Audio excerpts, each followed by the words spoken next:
datang. Oh ya, Kak, gimana kabarnya hari ini? Lumayan sih kak, agak capek tapi baik.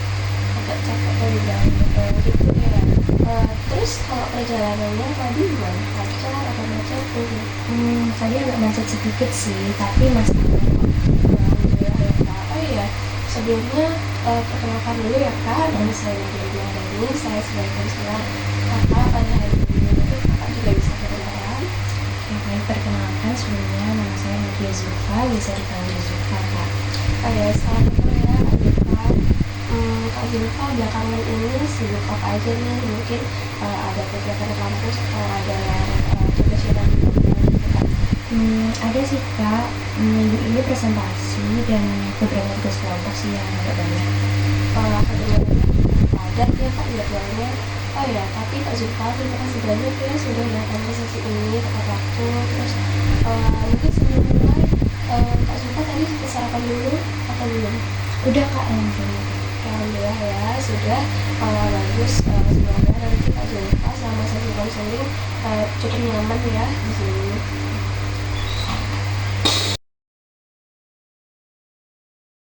Oke, Kak Zulfa, ini sebelum masuk ke pembahasan nih, aku mau menjelaskan dulu beberapa hal tentang proses konseling yang akan berjalan nanti. Jadi kita tuh ada asas kerahasiaan. Nah, nanti yang Kak Zulfa sampaikan di sini itu aman, tidak akan dibagikan ke siapapun tanpa seizin Kak Zulfa ya. Terus ada asas keterbukaan. Nah, di sini Kak Zulfa boleh menyampaikan apa aja apapun asal sesuai kenyamanannya Kak Zulfa. Terus Kak Zulfa nggak harus memaksakan diri begitu ya. Terus juga ada sisi sukarelawan. Jadi Kak Zulfa datang ke sini harus dasar sukarela atau ada paksaan dari orang lain. Oke, berarti konseling kali ini sifatnya sukarela ya Kak. Jadi nantinya Kak Zulfa bisa memilih untuk melanjutkan atau berhenti kapan saja terserah Kak Zulfa. Mungkin untuk batasan waktu di sesi pertama ini kurang lebih 30 menit ya Kak. Mungkin sebelum kita mulai ada yang ingin Kak Zulfa tanyakan terkait yang saya jelaskan? Belum ada sih kak. Oke, baik, kita lanjut saja ya.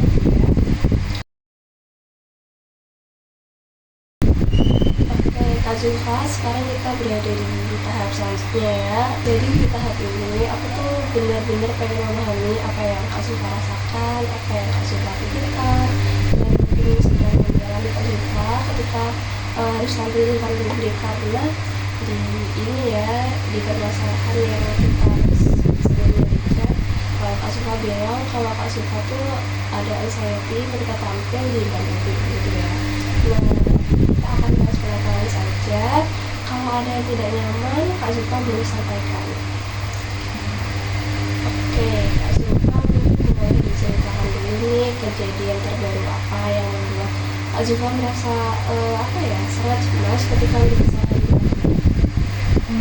Ini sih kak, kemarin itu waktu presentasi kelompok, saya tuh tiba-tiba cemas banget gitu.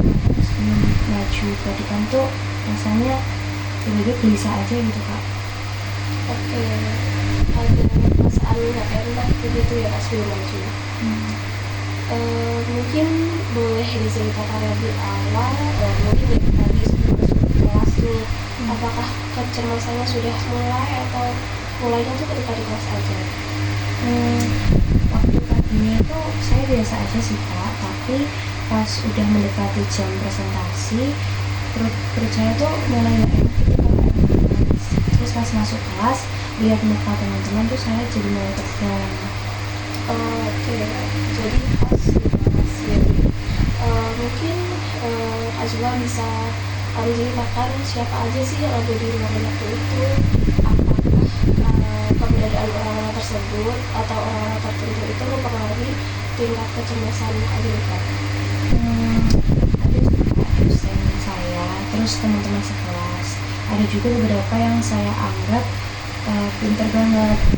Jadi saya takut salah, takut berhasil.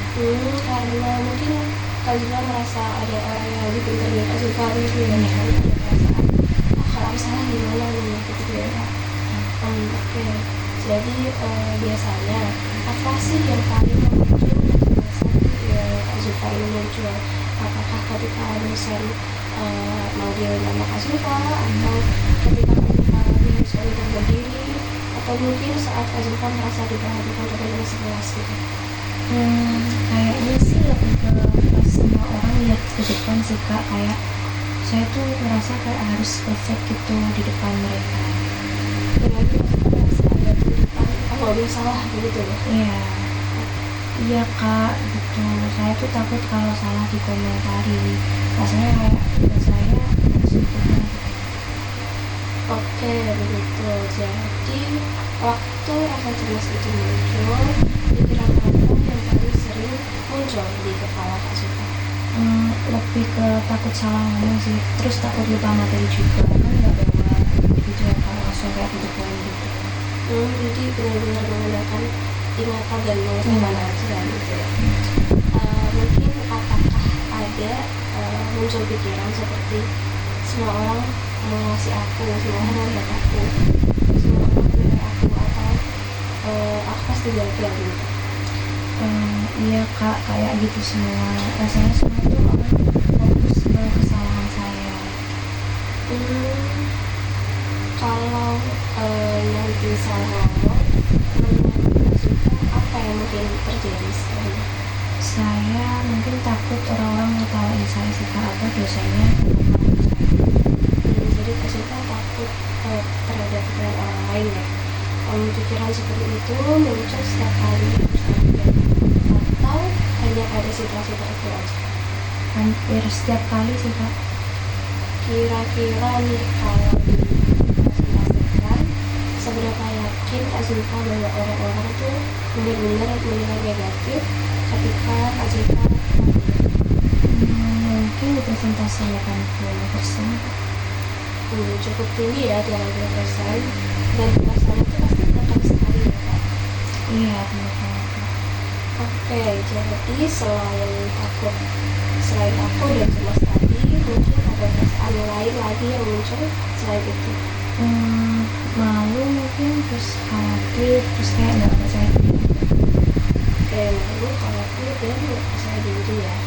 Apakah ada rasa semacam perasaan bersalah gitu Kak? Misalnya merasa mengecewakan diri sendiri atau kelompok yang nggak tepat gitu? Iya Kak, kayak saya sering mikir kok saya nggak bisa seperti orang lain ya. Terus malu juga sama kelompok kalau saya jadi penghambat di kelompok. Oke, mungkin Kak Zulfa bisa ceritakan perasaan itu tuh munculnya sejak kapan gitu? Apakah sudah dari SMA atau fase sebelumnya, atau baru dekat-dekat ini aja? Waktu SMA sih banyak ya Kak. Saya sangat ngomong pas lagi di depan. Terus teman-teman itu ketawa. Nah sejak saat itu rasanya buruk banget gitu setiap kali ngomong di depan. Oke, jadi Kak Zulfa ini ada pengalaman traumatis ya di masa lalu. Itu hal yang sangat wajar sih Kak. Hal itu bisa membuat Kak Kayla lebih sensitif dan rentan cemas ketika harus menghadapi situasi yang sama saat ini gitu. Oke, jadi saat rasa cemas itu muncul, mungkin ada reaksi apa nih dari tubuh Kak Zulfa? Kayak jantung tuh berdebar kencang banget Kak, terus tangan tuh dingin, berdengar-dengar, terus suara tuh kecil gitu Kak. Jadi itu reaksi tubuh Kak Zulfa gitu ya. Iya. Mungkin ada ini, rasanya tuh kaki Kak Zulfa lemas atau bergetar gitu? Iya Kak, kadang bergetar sih Kak. Ya, kadang ya. Apakah Kak Zulfa merasa susah bernafas, atau dadanya tuh merasa kayak ketekan gitu? Pernah banget sih Kak, rasanya kayak nggak bisa ambil nafas panjang gitu. Oke, gejala fisik biasanya tuh muncul beberapa menit sebelum maju atau gimana? Mungkin 5-10 menit sebelum maju sih. 5-10 menit. Terus itu kapan mulai meredanya? Setelah selesai presentasi kah, atau setelah Kak Zulfa benar-benar duduk kembali di kursinya tuh?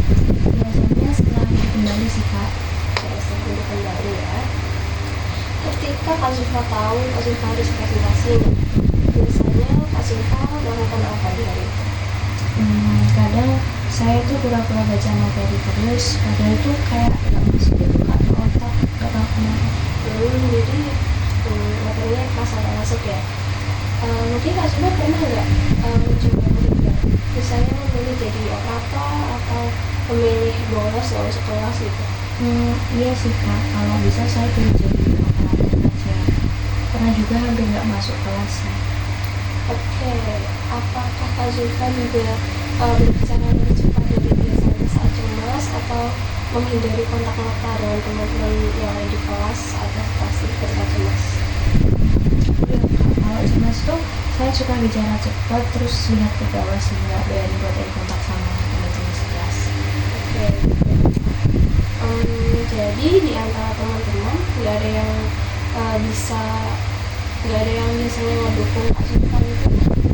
Ada sih kak, ada 2 teman dekat aku. Oke, biasanya mereka itu memberi dukungan seperti apa? Mereka bilang kalau aku tuh mampu, cuma kadang overthinking aja gitu.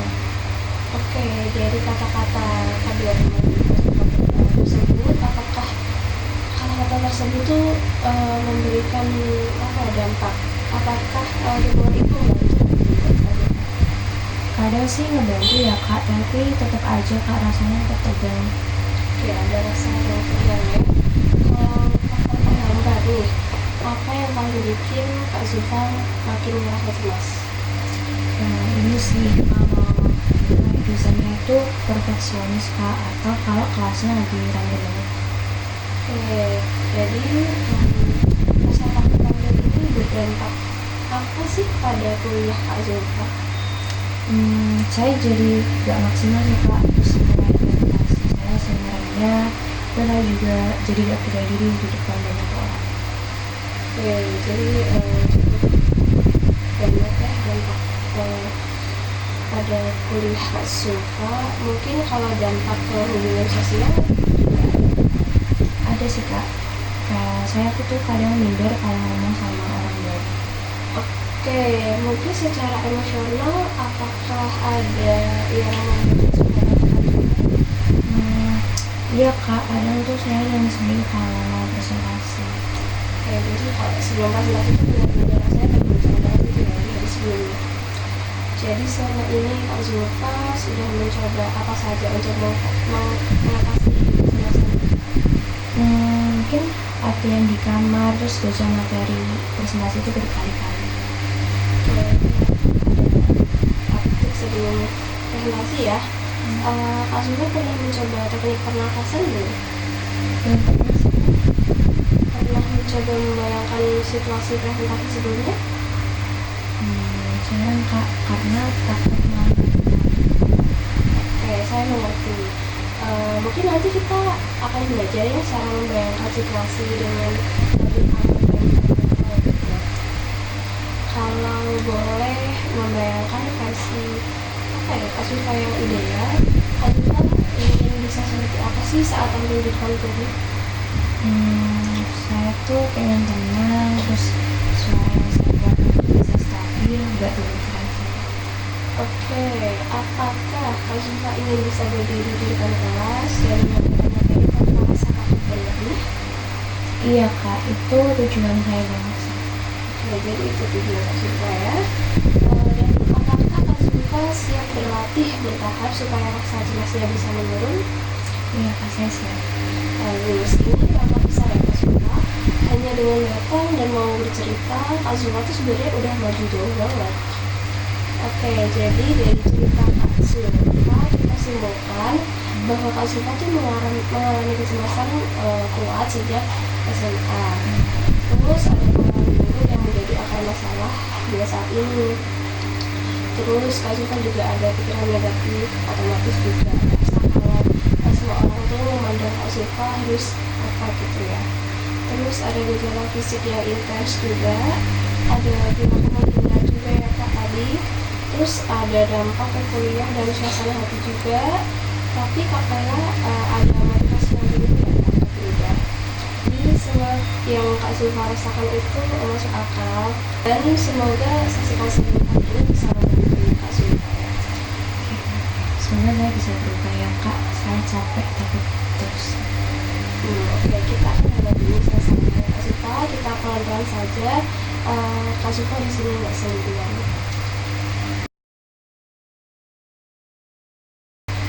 Oke, sebelum masuk ke latihan utama nih, kita lakukan relaksasi dulu ya Kak Siva. Tujuannya tuh supaya tubuh dan pikiran Kak Siva lebih tenang. Sambil Kak Siva duduk nyaman nih, kalau Kak Siva mau, Kak Siva boleh pejamkan mata.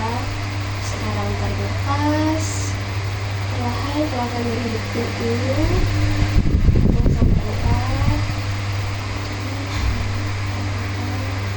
Oke, tahan sebentar, lalu hembuskan pelan yang mulut, hitung sampai 6. Oke, mungkin kita ulang sekali lagi ya Kak. Oke, Kak Siva duduk nyaman, boleh pejamkan mata, tarik nafas, perlahan dari hidung, hitung sampai 4. Tahan sebentar, hembuskan pelan lewat mulut, hitung sampai 6. Oke, mungkin Kak Siva merasa agak rileks, ya lebih tenang. Iya, jauh lebih tenang. Oke, mungkin kita ulangi sekali lagi ya Kak. Kak Siva bisa merasakan perut mengembang, bukan tubuh yang naik gitu. Oke, sekarang Kak Siva pejamkan mata lagi. Oke, tarik nafas, hitung sampai 4, tahan sebentar.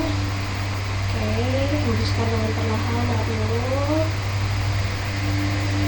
Oke, Kak Siva boleh buka mata. Bagaimana rasanya sekarang? Lebih rileks lagi? Ya, jauh lebih tenang. Oke, bagus. Kita bisa gunakan trik ini selama kita latihan nanti ya.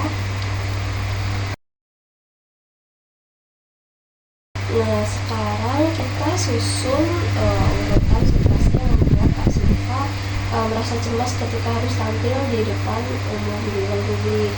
Kita pakai skala 0 sampai 100. Yang paling ringan dulu ya, misalnya kalau hanya melihat teman presentasi, cemasnya berapa? Mungkin 10 sih Kak.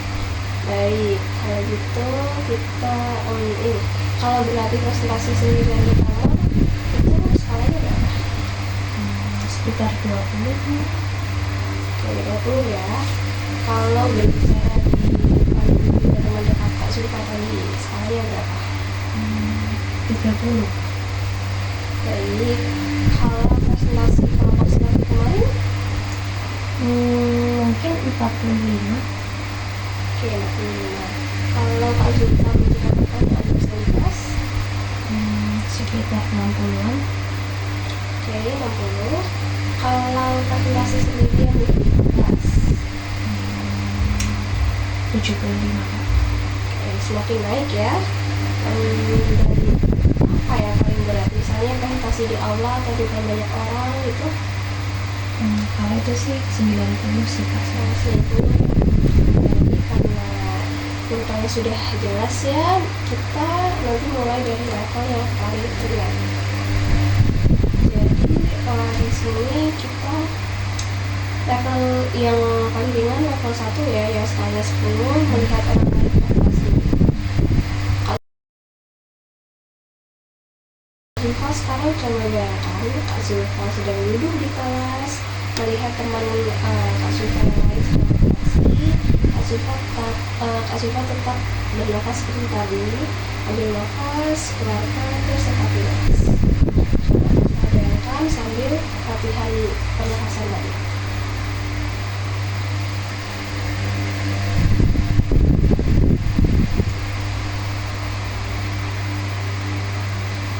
Sudah? Oke, dari skala 0 sampai 100 sekarang rasanya berapa? Tadi kan 10 ya Kak, sekarang sekitar 5 sih. Oke, turun dari atas, sudah turun, kita lanjut ke level berikutnya. Di level 2 ini kita berlatih presentasi sendirian di kamar ya. Tadi skalanya 20 ya Kak. Sekarang bayangkan Kak Zulfa sedang berdiri di kamar, membawa kertas presentasi. Mana jadi Kak? Ini ya kertas presentasi. Dan Kak Zulfa tuh sedang mencoba latihan untuk presentasi besok. Tidak ada orang lain, tapi hanya Kak Zulfa sudah dimakan. Sekarang tutup mata, tarik nafas, bayangkan.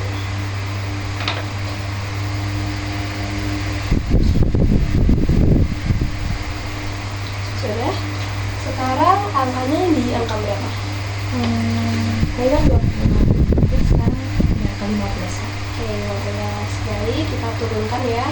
Tarik nafas perlahan. Oke, teruskan. Coba rasakan kaki Kak Zulfa menyentuh lantai ya ini. Terus biarkan tubuh Kak Zulfa rileks. Oke, kira-kira sudah turun jadi berapa? Sekitar 8. 8. Iya. Nah, turun banyak ya Kak ya. Mungkin karena itu kita bisa lanjut ke level 3. Level 3 tadi berbicara di depan 2 teman dekat ya Kak, yang tadi skalanya ada 50. Kali ini Kak Zulfa bayangkan 2 teman dekatnya Kak Zulfa tuh sedang duduk Kak Zulfa sedang mencoba menjelaskan sesuatu. Mereka tersenyum, mendengarkan, bukan menghakimi Kak Zulfa. Sekarang Kak Zulfa coba bayangkan. Napas perlahan, rasakan tubuh Kak Zulfa tetap tenang.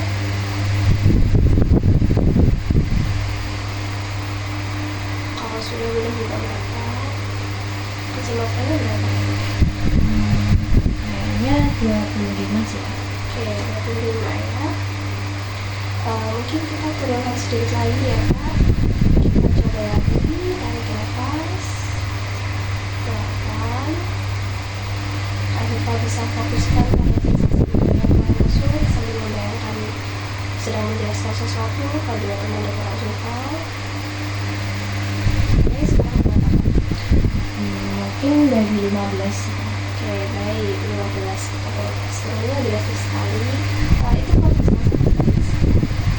Oke, mungkin kita lanjut ke level berikutnya, level 4. Tadi presentasi kelompok seperti kemarin ya Kak, yang tadi skalanya Kak Zulfa bilang 45. Sekarang kita coba Kak Zulfa tutup mata, Kak Zulfa tarik nafas perlahan. Bayangkan sedang presentasi seperti kemarin, Kak Zulfa sedang memberikan materi pada teman-teman sekelas. Luruskan perlahan. Nanti bisa disebutkan skalanya berapa ya Kak?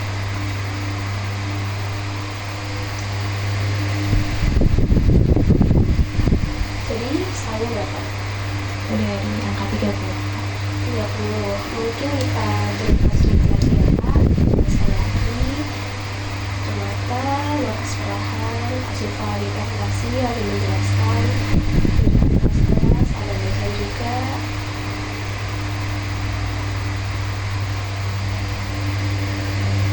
Oke, sekarang Jadi angka 22. 22 ya. Itu sudah turun banyak. Mungkin untuk beberapa level yang lain kita, karena kita sudah berlatih di 4 level ya Kak, mungkin Kak Zulfa ingin lanjut ke tahap ke level berikutnya atau sudah? Karena ini latihannya kan harus dilakukan di rumah begitu ya Kak. Mungkin Kak Zulfa mau lanjut lagi atau disudahi saja untuk latihannya? Mungkin udah cukup sampai karena kalau misal hasilnya masih kambuh lagi, mungkin saya bisa coba di rumah sendiri atau nanti kita coba lagi di sesi berikutnya. Oke, baik Kak. Mungkin karena nanti berarti di konseling hari ini kita tetap ada kemajuan gitu ya. Oke, kalau kita sudahi di latihan level tadi, mungkin kita bisa lanjut ke tahap refleksi ya Kak. Jadi Kak Zulfa setelah mengikuti latihan level tadi, apa yang Kak Zulfa rasakan sekarang? Rasanya kayak lebih tenang aja sih Kak. Kayak ternyata itu bisa ya mengurangi rasa cemas dengan cara kayak tadi. Iya, bener banget Kak. Tubuh Kak Zulfa tuh sebenarnya mampu mengatasi kecemasan Kak Zulfa sendiri. Tadi Kak Zulfa juga terlihat sangat fokus dan berhasil gitu menurunkan kecemasan dari beberapa sebelumnya. Itu pencapaian besar di sesi pertama ini sih Kak. Terima kasih ya Kak. Mungkin untuk hasilnya berikan tugas semua ya Kak. Yang pertama mungkin Kak Suka bisa latihan nafas diafragma 2 kali sehari. Terus latihan membayangkan level 1 dan 2 dari susunan tadi sambil relaksasi. Terus mungkin di level-level yang belum kita selesaikan hari ini bisa Kak Suka coba di rumah gitu ya. Terus mungkin Kak Zumi juga bisa mencatat ya tingkat kecemasan setiap kali Kak Suka. Saya juga tahu gitu Kak Suka tuh sudah turun atau mungkin semakin meningkat, itu kan nggak tahu ya Kak, nggak dicatat. Mungkin Kak Suka ada pertanyaan mau nanya ini semua? Enggak sih. Kak Suka sanggup mengerjakannya? Sama. Oke, baik, terima kasih ya Kak. Semoga nanti tugas semuanya bisa membantu mengurangi kecemasan Kak Suka seperti yang tujuan yang ingin dicapai oleh Kak Suka gitu ya. Oke, mungkin sebelum kita akhiri, saya boleh minta Kak Suka isi lembar evaluasi singkat saja. Cuma beberapa pertanyaan tentang apa yang Kak Suka rasakan dan apa yang Kak Suka dapatkan.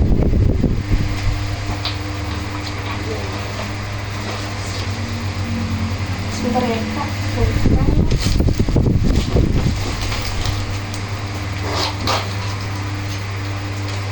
ini sih Kak.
Sudah saya ambil ya Kak. Terima kasih karena sudah bersedia mengisi.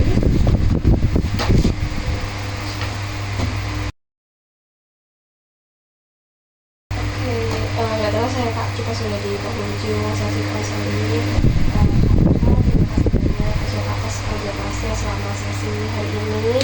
Saya bangga karena Kak Suka mau menghadapi kecemasan ini, menghindarinya lagi gitu ya. Terus tadi juga konselnya sudah membuahkan hasil ya Kak, sudah bisa menyebabkan kecemasan itu. Kalau nanti Kak Suka merasa butuh bantuan atau ingin berbagi sebelum sesi berikutnya, silahkan hubungi saya. Oke, berarti kita akhiri sesi konseling hari ini. Sampai bertemu di sesi berikutnya. Semangat terus. Terima kasih banyak ya Kak Nadia atas bantuannya. Saya sangat merasa terbantu dengan sesi konseling tadi. Terima kasih kembali.